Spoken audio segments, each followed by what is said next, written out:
The Lord be with you. A reading from the Holy Gospel according to Matthew. Glory to you, O Lord. The Pharisees went and plotted to entrap Jesus in what he said. So they sent their disciples to him, along with the Herodians, saying, "Teacher, we know that you are sincere and teach the way of God in accordance with the truth, and show deference to no one. For you do not regard people with partiality. Tell us then what you think. Is it lawful to pay taxes to the emperor or not?" But Jesus, aware of their malice, said, "Why are you putting me to the test, you hypocrites? Show me the coin used for the tax." And they brought him a denarius. Then he said to them, "Whose head is this, and whose title?" They answered, "Caesar's." Then he said to them, "Give therefore to Caesar the things that are Caesar's, and to God the things that are God's." The Gospel of the Lord.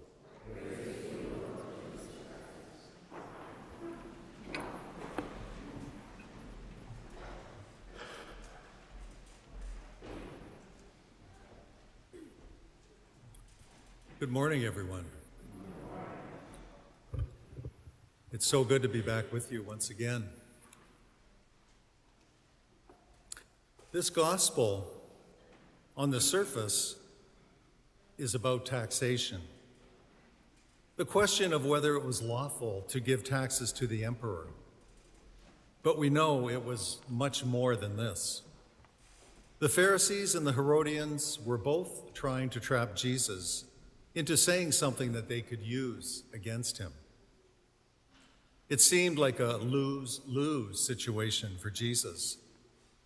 If he said yes to paying taxes to the emperor, then the Pharisees would accuse him of cooperating with the Roman Empire and violating Jewish faith and tradition, which maintained that all is God's and we owe our allegiance only to God. On the other hand, if he said no to the tax, then the Herodians, who collaborated with the Romans, would view this as treason against the Roman Empire, and this would put Jesus and his followers at risk. But the brilliant answer that Jesus gives them involves one simple sentence. "Give therefore to Caesar the things that are Caesar's, and to God the things that are God's." He is, in effect, saying that one can pay Caesar the tax that is owed to him, since that is the law of the land. But they must also give to God what is his as well. He is also implying that loyalty to God always takes precedence. Our ultimate allegiance is to God, who created us and the whole universe.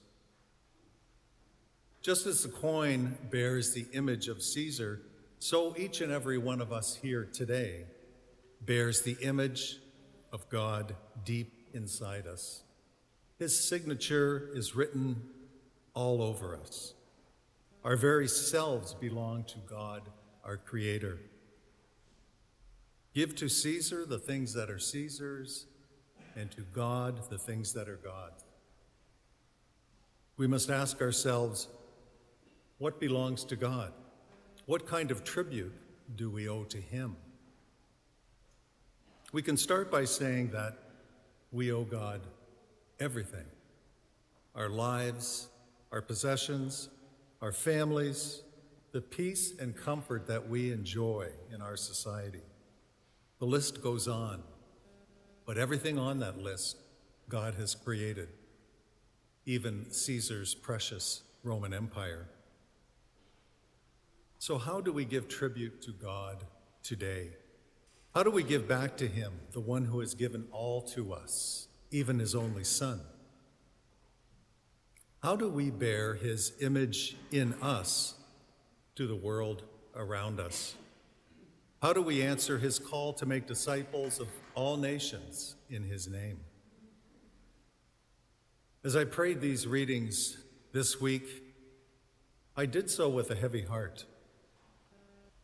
As I prepared this homily, I was thinking of all the things that are going on in our world today, both at home and overseas. It's overwhelming. I was thinking about the assault on life in this country, the attack on the unborn, the elderly, and those who are ill, and those who live with disabilities. And very soon, even those with mental illness who will also be in danger of euthanasia. I thought of our government and its goal to bring universal abortion to third world countries, whether they want it or not. And they spend millions to make this happen. These most vulnerable people in our society are God's beloved people. They too have the image of God etched on their souls as well. I also thought about what is happening in the Ukraine and the Middle East, and how so many people are suffering from unbridled aggression and blatant terror. Innocent people on both sides of these conflicts. People who just want peace and security for their families. They are the ones who pay the ultimate price. We must stand with all of these people who are facing evil in our society today. This is what we are called to do, to speak out against these things and speak the truth. Many are ignorant of the truth, and they are strongly influenced by the so-called wisdom of our society. You might say, well, of course we stand for all these things. We are against abortion and euthanasia. We do not condone aggression or terror. But do we really? If we stand for the truth, then we must let others know how we feel and what we believe when they profess the lies of our society.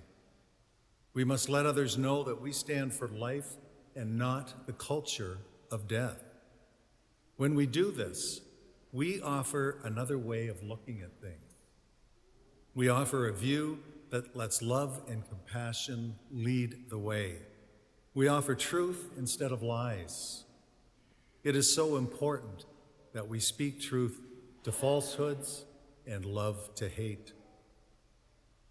As image bearers of a loving, merciful, and faithful God, we must not stand by in silence. So what can we do? We certainly cannot prevent wars in other countries, but we can be the light of truth in this world today, in our little world here in Essex County. In a society that is so broken and misguided, we can stand up for justice and mercy for all. Professing the truth is the first step in changing minds and hearts. And when we do this with love and compassion, we really can change minds and hearts. And I've seen this with my own eyes, as I'm sure many of you have as well. We can start by giving to God what is God's already. Our very selves, our minds, our bodies, our souls. What else can we do? Well, right now is the time for 40 Days for Life. 40 Days for Life involves standing out on Tecumseh Road in front of Met Hospital for the next 40 days and praying for an end to abortion. People sign up for an hour or two or maybe more each week. The hours are from 7 a.m. to 7 p.m., and then there are many time slots that we need to fill.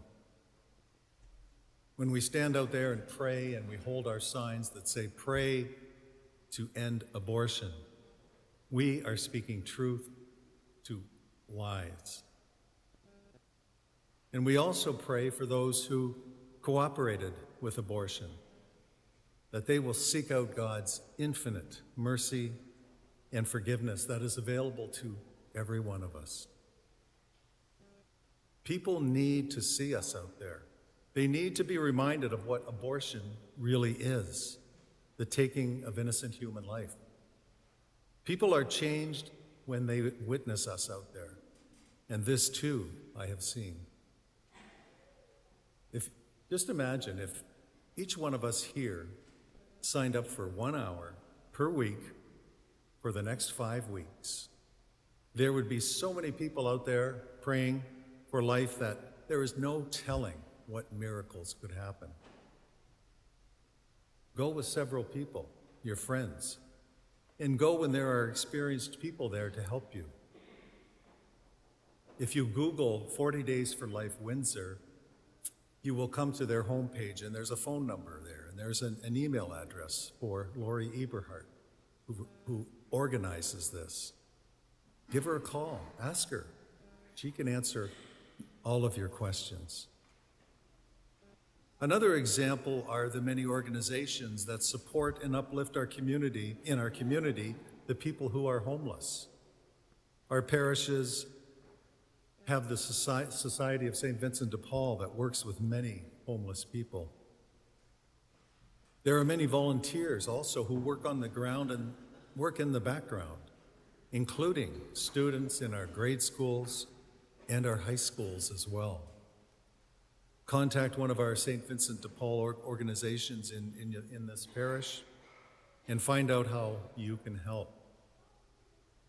There are opportunities to help the less fortunate in other ways as well, and I recommend talk with Catherine Darlow, who is the coordinator of outreach ministry in our parishes, Family of Parishes, to find out how you can help again. And her number is found in the bulletin.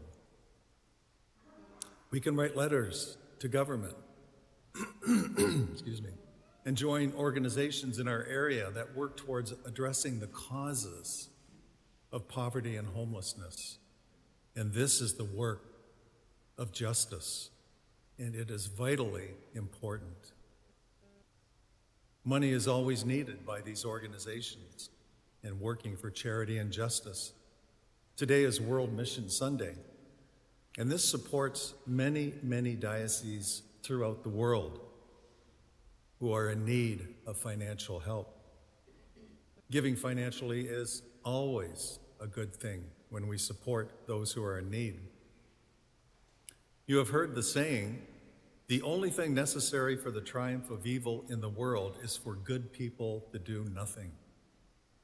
Evil will thrive if it isn't challenged, and we have a duty to change the evil that we see around us. And as you know, this is not easy. It can be very uncomfortable and be lonely to be that dissenting voice, maybe at work on a certain issue or somewhere else in a social setting. It can also take up our time and our resources. But this is part of what we owe to God, to give him what is due him, to help bring peace and make disciples for Christ. Today's gospel invites us to examine just how effectively we are applying our Catholic Christian values to our obligations as followers of Christ. Let us remember that our first loyalty is to a heavenly kingdom that will remain long after all of these other empires that we see around us are gone. God's reign is eternal and all-encompassing. Give to God what is God's. In other words, give God everything.